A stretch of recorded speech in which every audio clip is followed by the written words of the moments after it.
বাঙালি খানায় সবাইকে স্বাগত জানাই। আপনারা তো অনেকভাবে পটল ভর্তা করে খেয়েছেন, একবার আমার মতন করে সহজ পদ্ধতিতে আপনিও শিখে নিতে পারবেন ছোট ছোট টিপস সহ। তবে আমি আজকে এখানে কিভাবে পটল ভর্তা করলাম চলুন সেটা একবার দেখে নেওয়া যাক ভিডিওর মাধ্যমে। এতটাই সুস্বাদু হয়েছিল খেতে, আপনি একবার বানালে বারবার বানাবেন। আশা করছি আজকের ভিডিওটি ভালো লাগবে। সকল বন্ধুদের কাছে অনুরোধ করছি সম্পূর্ণ ভিডিওটি দেখার।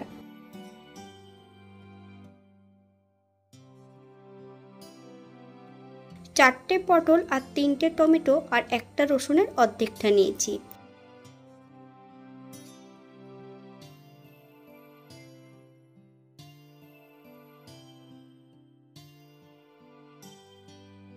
পটলের খোসাটা কিন্তু আঁচড়িয়ে নিতে হবে, একটু ছুরি দিয়ে অথবা বটির কোনাটা দিয়ে একটু আঁচড়িয়ে নিলেই হবে।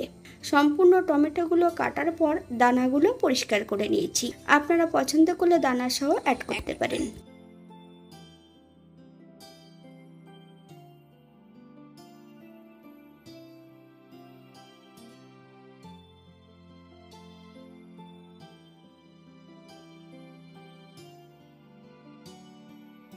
একটা ফ্রাই প্যানের মধ্যে বেশ কিছুটা সরষের তেল অ্যাড করব। তেল গরম হওয়া পর্যন্ত অপেক্ষা করতে হবে।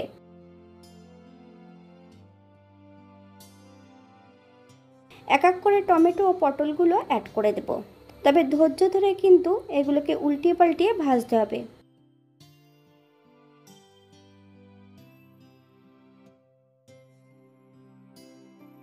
বাঙালি রান্না ঘরোয়া উপকরণ দিয়ে। আপনাদের যদি রান্নাগুলো পছন্দ হয় তাহলে চ্যানেলটি সাবস্ক্রাইব করে দিয়ে পাশে থাকবেন, পাশে থাকা বেলটি বাজিয়ে দেবেন, নইলে নিত্য নতুন রান্নার নোটিফিকেশন পাবেন না।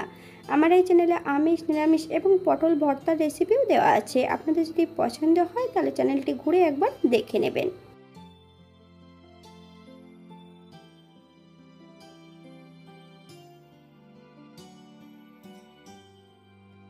সম্পূর্ণ রসুনগুলো অ্যাড করে দেবো। হাফ চামচ লবণ, আপনার স্বাদ অনুসারে লবণটা অ্যাড করবেন।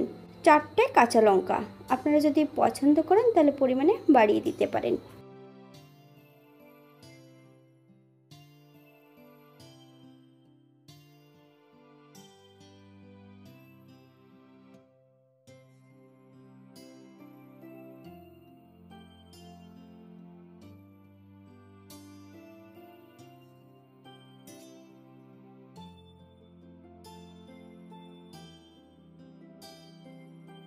পাঁচ থেকে 7 মিনিটের মতন ঢাকা দিয়ে রেখে দেব, অথবা যতক্ষণ একধার ভাজা হচ্ছে না ততক্ষণ বেশ ঢাকা দিয়ে রেখে দিতে হবে। রান্নাটি করছি মিডিয়াম আঁচে।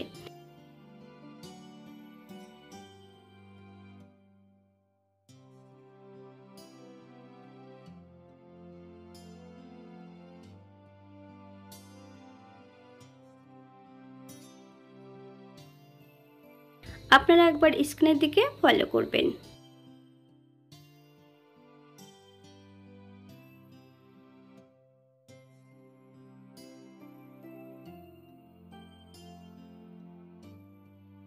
তবে পটল আর টমেটো থেকে যতক্ষণ জল ছাড়বে ততক্ষণ বেশ ভালো করে ভেজে নিতে হবে।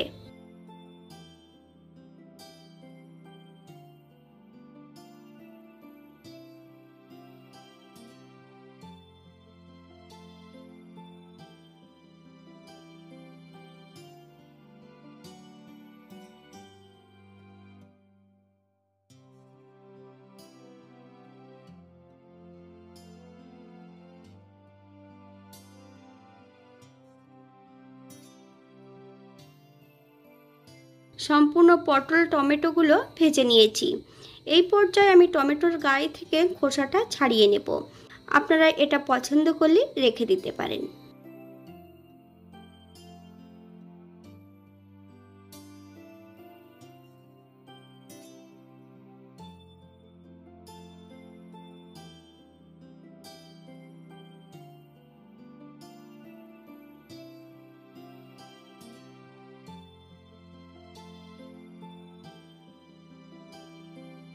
টমেটো, পটল, রসুন এগুলোকে আমি তুলে নিয়েছি। পটলগুলোকে হালকা করে আরেকটু ভেজে নেব। অপর দিক থেকে একটা কড়াইতে 1 চামচ কালো জিরে অ্যাড করেছি। 1 মিনিটের মতন লো ফ্লেমে ভেজে নিলেই হবে।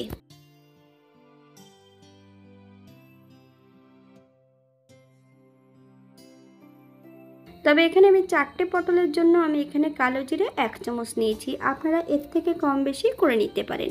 কালো জিরের পরিবর্তে যদি আপনারা সাদা জিরে পছন্দ করলে অ্যাড করতে পারেন।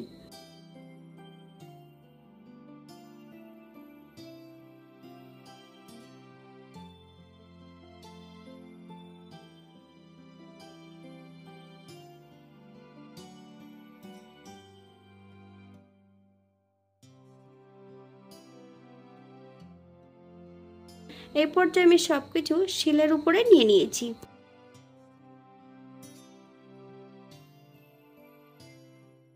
আমি এখানে কিন্তু এগুলোকে 80% মতন থেতো করে নেব। আপনারা হাত দিয়েও এটা মেখে নিতে পারেন।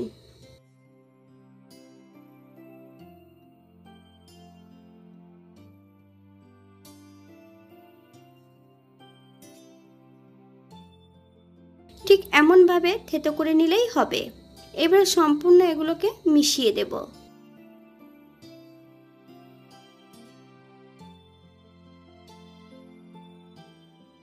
বেশ কিছুটা কাঁচা সর্ষের তেল, একটা গোটা কাঁচা পেঁয়াজ আমি সরু সরু করে কেটে নিয়ে অ্যাড করেছি। আপনারা যদি পছন্দ করেন তাহলে এখানে ধনেপাতাটাও অ্যাড করতে পারেন।